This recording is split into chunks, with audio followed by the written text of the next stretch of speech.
This is You Recapped. Today we're going to talk about a drama film called The Fallout from 2021.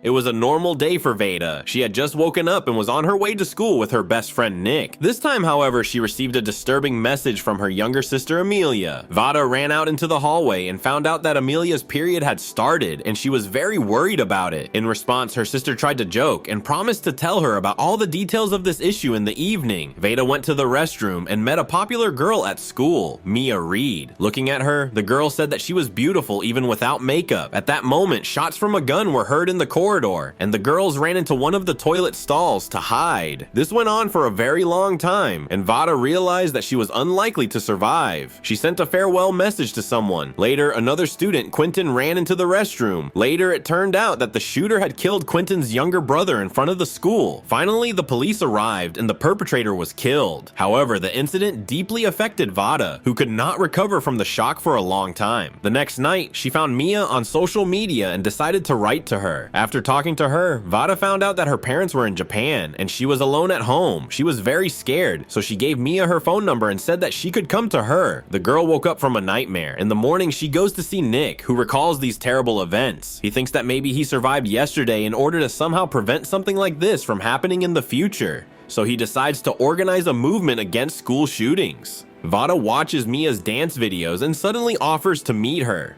The girl lies to her mother and says that she is going to Nick's, but she comes to her new friend, who is trying to look pretty. Veda is delighted with the video she has watched with Mia and tells her that brother Quentin's funeral is scheduled for tomorrow and she wants to go. Mia offers to go with her, and their presence is very encouraging for the boy who went through a terrible event with them. Vada even brings home a mourning card and puts it in the box. Over time, it contains similar cards from other people who died on the day of the tragedy. Vada continues to tremble at what happened, but one day Mia writes to her and invites her to visit again. This is how the girl finds out that her friend, despite her outward attractiveness, does not like parties. She spends all her free time dancing, which she used to do every day before the incident at school. At night, Mia asks Vada to sit with her until she falls asleep. On the way home, she apologizes to Nick for not going to the protest march he was speaking at. The next day, Nick leaves for a rally in another city, and Vada's mother suggests that she see a psychiatrist. The girl listens to her mother and does as she says. However, during the session, she cannot open up to the psychologist and just says that she is fine. At home, while Mia was filming a dance video, Veda writes to Quentin. He wants to thank her once again for coming to his brother's funeral and suggests that they meet. However, in the cafe, the young people are silent until the girl offers the boy a hug. Vada watches Nick's performances on TV and asks her friend to pour her some wine. Afterwards, they go to the jacuzzi. Later, they decide to have fun by the pool. Vada has never had this experience before, so she acts funny all the time. At home, she does not communicate with her mother and is even more irritated when she suggests that she go back to school, especially since her parents have allowed her to stay home as long as she needs. Nevertheless, Vada returns to school, but is terrified to go to the bathroom and does so outside when she accidentally steps on a jar. The next day, she buys specific medications and sits in class in a changed state. In the same state, Veda bites her pen and gets ink all over her face and goes out into the corridor. The girl becomes even more stressed, and she writes to Nick to help her. A friend finds Vada and takes her home. Amelia tries to ask her sister what happened. However, as usual, she simply ignores her. In the morning, Quentin calls the girl and tells her that yesterday she wrote him strange messages in an altered state. Veda invites him to visit her in the evening and watch a movie. The guy agrees and comes to his girlfriend's house. However, the movie is interrupted because Quentin receives a message asking him to return home. Left alone, Veda watches her mom and Amelia cheerfully cooking, and then she stops her sister from going to the bathroom.